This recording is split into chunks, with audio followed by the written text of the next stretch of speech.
We noticed that the supply of condoms has not been there in the institutions. Sisi huwa tunaambiwa sex is a sin ama kufanya ngono ni mbaya, na niyo kitu ndo tumejua kutoka tukue wachanga. It's no longer taboo to talk about sexual matters. Wacha nini mchezo bwana? So my name is Livia Bosibori Nyakundi, a senior medical student of medicine and surgery at Egerton University. I'm also a volunteer with the Reproductive Health Champion Organization and a student leader. So the statistics are there. The statistics are there that most students or most girls and young men don't lack the adequate knowledge to matters pertaining to sexual and reproductive health rights. So some of the challenges that we face, number one is we don't have the necessary access to some of these toolkits that will help us. Like for example, the condoms.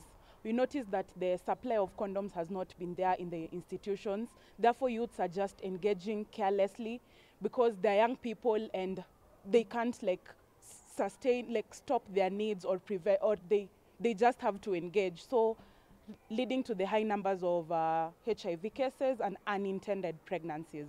Again, we have clubs, like from my institutions, we have the clubs that champion for sexual and reproductive health rights, but they don't get the necessary support in terms of funding. They want to conduct some of these awareness or outreaches to the community, but because they lack funding, that is a hindrance in itself. So they just keep operating from within, and they're not able to do much with what they would love to do. And then another key challenge that students have, people don't have the necessary information, adequate knowledge, what is sexual reproductive health rights. Then the students don't also have enough support. Like those students who end up being pregnant or who are infected with HIV and AIDS, what is next for them? They don't have the necessary support. You just find that they have the recovery center at the Nakuru County and Referral Hospital, just one center in the whole county, Nakuru County. What's next for them? So we are just calling upon the government and all organizations, if they can support these students to conduct such outreach activities, supply them with the necessary contraceptives and tools so that we are able to have a healthier society. Mimi naitwa Deborah Nyango, natoka London Ward. Mimi ni kijana kutoka informal settlement ya Hilton. Pia na work na organization inaitwa Black Coffee Network. So number one, nataka kusema a healthy family is a happy family. Na huwa tuna separate reproductive health from health. Kama reproductive health ijaikuwa incorporated in health, tutakuwa na healthy family. Number one, family inaanza aje? Family inaanza kwa basic unit where you have father, mother and children, ama parents and children. Tunapata watoto aje? Tunapata watoto through reproductive health and rights.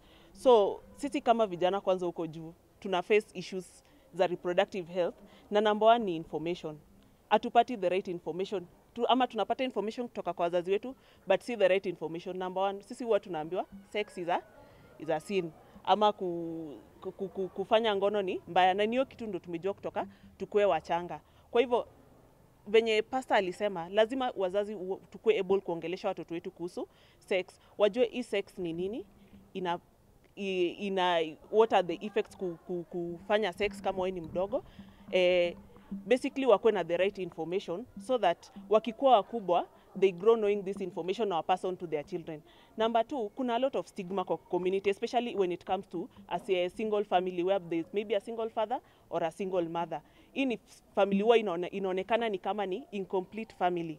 But sasa nini na happen kwa watu wana grow up kwa such families? Watoto wengine wanaendingi up kukua wazuri from such families. So just stigmatizing our watoto kwa sababu wanatoka kwa such families, ama stigmatizing their parents kwa sababu maybe aliachana na baba ya mtoto ama mama ya mtoto is also one of the challenges. Another one is access to these services. Services kwanza ni expensive. Mnataka watoto wasizae out of ama vijana wasizae out of marriage, na at the same time mnawanyima contraceptives. At the same time mnawanyima information, the right information on how to maybe not get the same children wenye bado mna stigmatize wakitoka kwa single families. So number one, to the government, provide these services. Number two, to religious institution, create a safe space where vijana wanaweza kuja waongelee hizi issues zinawaface, at the same time wapate information and the right information.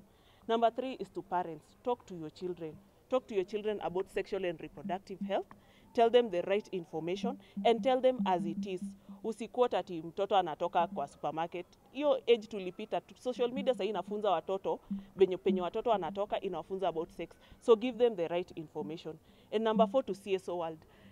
Tukae pamoja, tushirikiane ili to ensure that hizi reproductive health and rights zinapatiana kwa watoto wetu na pia kwa kila mtu kijumla. Like I said, a healthy family is a happy family. Let us embrace use of contraceptives, because our children have been exposed to things they never imagined they could be exposed to at this early age. So the best way we are as Christians, let us teach them to abstain from sex. But as you also do that, let them also know that if they happen to do that, let them try to use those contraceptives so that things don't go wrong for them. But let us not demonize use of contraceptives, because at the end of the day, we need to protect the society. We need to protect our children. So we will not allow the society, and more so the church, to condemn use of contraceptives. It's not only in Africa only, even in the developed world, they have embraced this. For us, maybe in Africa, we'll say, let's encourage, if it has to happen, let it be at a much advanced age than the way they are exposed earlier in the Western world. Good morning, members of the Fourth Estate. It's such, again, a nice pleasure.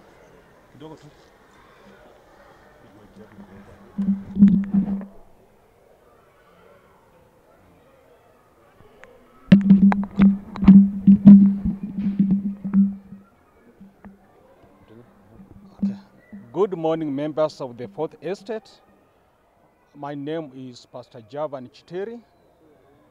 Today we are gathered here primarily to speak about matters to do with health and Christian faith, or any faith that one may profess. We find ourselves engaged in this conversation so that we may be able to put any doubt that may be pertaining about the workings of the two to rest. As a church, we acknowledge and embrace health issues. We embrace health knowledge because it's across the globe, it's well known that out of health, we are able to get clinical services. We are able to get knowledge that will be able to guide our children, our families on matters health, and even seeking medication to correct the wrongs that may be in the society. We all know as medics, they treat, but ultimately the healing comes from the Lord. And that is why you cannot separate the two. They work hand in hand, and health issues nowadays, when you blend with faith, we are encouraging the society to be open about the health knowledge. It's no longer taboo to talk about sexual matters. It's no longer taboo. Gone are the days we used to tell our children that we buy children from the supermarkets. That was very wrong. Nowadays, we are encouraged, even as a church, that we open health knowledge to our children. We open knowledge to all that may be able to listen, because we are encouraging the church to work in tandem with the health sectors. We are encouraging sexual education even to be accorded to students in schools. And I want to speak very positively about what the government has done. Sexual education has now been introduced in schools. The kids now are growing knowing very well sex is not bad, but it's right when it's done at the right time. When one is of age, that is allowed. So we cannot keep on saying that we cannot talk about sex. Health issues, they are cutting across. It doesn't matter the religion that you are from. So long as you are able to articulate in a perfect way to encourage health issues to be articulated rightly across, then you are on the right path.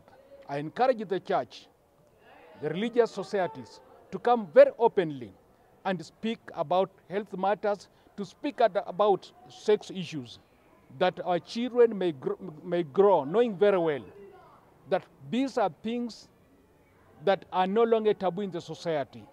But even so, when we find our children involved with such matters, when you find your child has already committed a wrong, as young as they find themselves being young parents, we don't condemn them in the society. We speak to them. We let them know, yes, it has happened, but that is not the end of life. They must embrace the situation they are in. They must be encouraged in that situation they are in. So that at the end of the day, we may even be able now to bring them on board, to be among the teachers who are able to educate others that yes, they found themselves in this given situation, but that was not their choice. So for the rest, it may not have been happened, it may not have been happened, it may not have happened the right way. But let it be a learning lesson to others. So let's combine health knowledge and the Christian knowledge for the betterment of our society. I believe with that, we should be good to go, both as a church and as the health sectors. God bless you. Now, there's a lot of... My name is Hafsa Ondieki from Nakuru County. I'm a youth champion, working with an organization known as Women Like Us, where we champion and advocate for women who are victims and survivors of gender-based violence. In regards to the issues of sexual and reproductive health, I come from a Muslim community, as you know. I put on my hijab, and this is a conversation that you always want to infuse in the community, because people are always afraid to talk about the issues of sexual and reproductive health. And one thing that I can say is that it is important, as because Muslim community, we find ourselves, we call ourselves families. And regardless, even if you're coming to a community where we're entirely dominated by Muslims, but you also are Christians, we call you as a family. And this is the conversation that you always have to encourage our young people in the community to have it. And let me just mention something very briefly. Nakuru County, we're very lucky to have drafted, which is still on the process, a gender and reproductive health bill, where it is going to accommodate the issues of sexual and reproductive health in both male and the female in our county, even at the challenges that we are having as mothers and young girls and teenage pregnancies. It's a very good bill that I'll also want to urge our political leaders to try and give it a legislative forefront, because at the end of the day, if we have this bill, it's going to actually have the issues that you're talking about, of issues of sexual and reproductive health, of us not talking about it. It being there and being implemented is going to actually reduce this gap that we have. So as for me, on issues of sexual and reproductive health, I will advocate and actually urge the young people to have these conversations, the way we talk about it in the language that we understand. Let us have a safe space where we can talk these issues without being discriminated, or even me personally, I can get discriminated because my community will feel like I don't respect the virtues that is there based on our religion. But it's the normal conversation that we have, and which the religious leaders should actually have this conversation at the religious aspect and try to align with the teachings that we have, may it be the Bible and the Quran, because it's almost similar, the same thing. So if you teach it in accordance to our teachings, regardless to our religion, you can easily infuse this conversation to our young people. So basically, that is the only thing that I can say today. We have Nakuru County Reproductive Health Education Bill that we have been working very closely to make sure that we are having it in the county assembly. But recently I saw some other people somewhere who sat down and start to water down everything that we've done. And these people, we are just telling them, you know, if you want to make a woman pregnant, you need to remove your clothes. We removed ours and we started this process. Remove yours and start yours, your own. This one is ours. And we know the intention in this bill is to serve the people of Nakuru. So when you bring in also the religious inclination and beliefs that you want to tell us that when you talk about contraception is a taboo. And you know very well, this is even recognized in the Constitution. Because the Constitution of Kenya under Article 43 says every person has the right to attainable standards of health care, including reproductive health care. And you cannot talk about reproductive health care without contraception. You cannot talk about reproductive health care without making sure that the system, this system, the reproductive system is safe. So when you say it's a taboo to talk about it and you shout loudly on Facebook, we wonder whether you are a Kenyan or we should throw you to some countries where people are inhuman, the one that we are seeing online. So we call you, you know yourself, stop criminalizing this bill. It's a process that started long time ago. This is not a political process. Enda tu ombe kura. Kura zako unajua mahali ziko. Wakikupenda watakupea. Usitumie hii tool ya kusaidia wananchi wa Nakuru kuombea kura. Lakini pia ukikuja tu vibaya, ndio nimesema hii clip iseme kwa dhadha. Ukikuja vibaya kipolitical, I'm more politician. Tutangangana tu na wewe. We can harm each other politically. Baka hii kitu unangafikiria uko nayo pia usiione. Because the people who this bill wants to help are the people whom you are expecting to vote for you. And if you deal with these people who wants to vote for you, and you think that you are so good enough, will tell the same people that you are killing them. Because Nakuru County has the highest maternal mortalities. Nakuru County has the highest teenage pregnancies. Nakuru County has the highest HIV infections. Nakuru County has the highest gender-based violence. And Nakuru County is going to be affected much because of the withdrawal of USAID. Because majority of the people who are benefiting from these services are getting this money from USAID funding. So now that USAID has gone, and we are now fighting the legislation framework that will now make the county to allocate resources to protect our women, our people from dying from HIV, then we are just telling you, maybe you are Trump in Nakuru. Please, if you have that ability to reason like Trump, we are planes enough to take you to US. Go there. Stay with your governor there. Yeah, we don't want that. We can do things here effectively. So that bill is ours. We will not stop talking about it, but we are slow on it because, again, we want to develop a framework that has a joint implementational plan. And already we have that resource to help the county government do it.